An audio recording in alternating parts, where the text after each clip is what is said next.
O Tanjoubi omedetou gozaimasu. Isto é japonês para parabéns. O Observador faz 12 anos e, em vez de bolo, oferecemos uma visita ao Japão com a Pinto Lopes Viagens. Assine por apenas 39,90€ e habilite-se a ganhar. 12 anos a escrutinar o poder, 12 mil quilómetros para celebrar. Assine hoje em observador.pt. Arigatou. Jornal.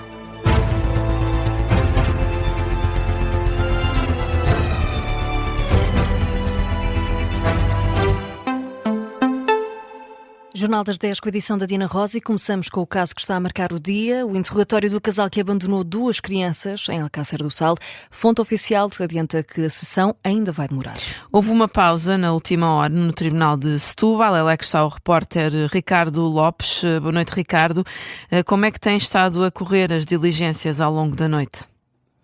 O que sabemos até agora é que a mãe das crianças terá dito que não vai falar. Já lhe foi perguntado diretamente pelo juiz de instrução criminal e a mãe das crianças confirmou que se vai remeter ao silêncio. Não sabemos para já se continua ou não a ser interrogada, sendo que, mesmo que não responda, o juiz irá de qualquer modo perguntar o que tem a perguntar. Já o padrasto das crianças ainda não é certo se vai manter a mesma linha de comportamento. Terá dito ainda antes de ser ouvido pelo juiz que está a ponderar se vai falar e colaborar durante a investigação judicial. Estas são as mais recentes informações que temos, confirmadas por fonte policial, que confirma também que o processo ainda vai demorar. Relembro que o casal, indiciado pelos crimes de exposição ou abandono e também de violência doméstica, não falam português e, consequentemente, o processo de interrogatório demora o dobro do tempo, isto porque falam os arguidos, depois há uma pessoa responsável por fazer a tradução,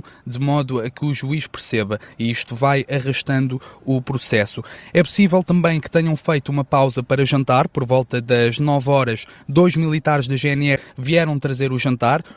Uma fonte da GNR confirmou que a comida era para os arguidos. Os militares da GNR estacionaram aqui à porta, na mesma garagem por onde entraram os suspeitos, aguardaram uns breves minutos pela autorização para entrarem no edifício, levavam um único saco e regressaram passado 2 ou 3 minutos. Portanto, pode estar neste momento a ser feita uma pausa para jantar. O que é certo, Diana, confirmado também há pouco por fonte oficial, é que o interrogatório judicial ainda vai demorar. Nós vamos continuar a acompanhar aqui junto ao Tribunal de Setúbal. A reportagem do Ricardo Lopes, que tem estado ao longo de todo o dia a acompanhar estas diligências do caso deste casal que abandonou 2 crianças em Alcácer do Sal. Como ouvíamos o Ricardo a dizer, a mãe não vai prestar declarações no tribunal, já o padrasto terá dado indicação de que sim, vai responder a perguntas do juiz. E o Governo decidiu aumentar o desconto extraordinário no imposto sobre produtos petrolíferos. Um aumento que não chega a meio cêntimo, tanto para o gasóleo como para a gasolina. A partir de segunda-feira, abastecer o carro deverá ficar mais caro. A Associação Nacional de Revendedores de Combustível estima uma subida entre 1,5 cêntimo e 2 cêntimos por litro. E André Ventura diz que se a reforma laboral se mantiver tal como está, o Chega vota contra. Anúncio feito um dia depois do Conselho Nacional do Partido. Em relação ao pacote laboral, acho que ficou claro que se o pacote laboral ficar assim, se esta legislação não for alterada, o Chega vai votar contra esta legislação laboral. Porque esta é a versão que conhecemos, não conhecemos outra.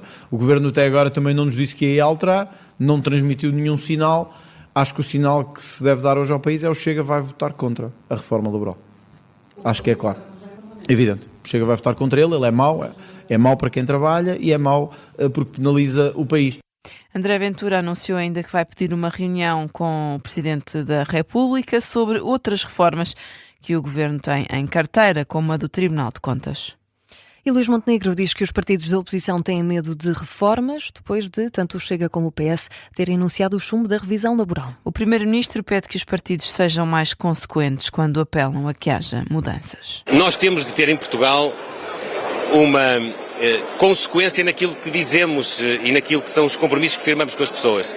E eu vejo muita gente defender reformas estruturais, transformações estruturais no país, e depois, quando nós queremos avançar com elas, por mais ponderadas, por mais equilibradas que sejam, é o caso da reforma laboral, não resistem àquilo que é eventualmente mais popular fazer e mais imediato fazer, que é deixar tudo na mesma.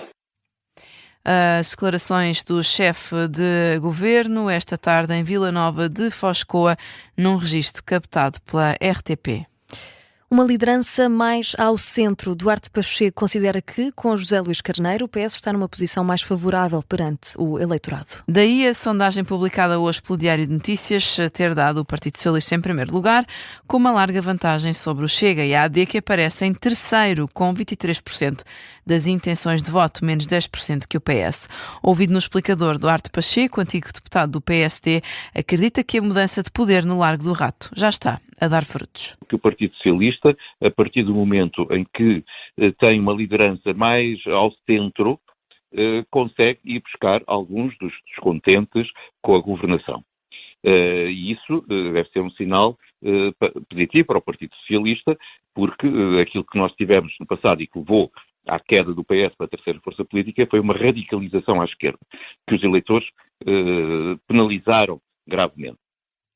Já Adalberto Campos Fernandes, da área socialista, considera que ao governo não bastam anúncios. Tem que haver alguma coisa que se devolva ao cidadão eleitor. Porque os partidos fazem um contrato de confiança política baseado numa promessa que é um contrato em termos de programa eleitoral num primeiro tempo, das eleições, e depois do programa do governo. E tem que haver, todas as semanas, eu diria que são desnecessários anúncios, absolutamente desnecessários, mas seria muito útil que em todas as semanas acontecesse alguma coisa de concreto. Adalberto Campos Fernandes e Duarte Pacheco no explicador, aqui na Rádio Observador. E o Ministro da Economia e da Coesão afirma que há autarquias lentas na atribuição de apoio às vítimas das tempestades. Manuel Castro Almeida, ouvido no Parlamento, deixa um apelo para que os municípios mais demorados se aproximem do ritmo dos outros. Há casos notáveis de municípios que estão a fazer milhares de processos já resolvidos. Também tenho que dizer que há outros municípios que estão muitíssimo mais lentos e alguns ainda não avaliaram nenhuma casa. Portanto, há uma grande disparidade no comportamento dos municípios neste processo e o apelo que eu posso fazer é que os municípios mais lentos se aproximem do ritmo dos municípios mais rápidos, que alguns dos quais já terminaram o processo. O Ministro da Economia, que esteve hoje no Parlamento para debater a aplicação de fundos do PRR e as indemnizações a famílias afetadas pelo mau tempo, os dados do Governo mostram que cerca de 20 autarquias já analisaram todos os processos, porém tratam-se de câmaras que em muitos casos têm um número reduzido de pedidos.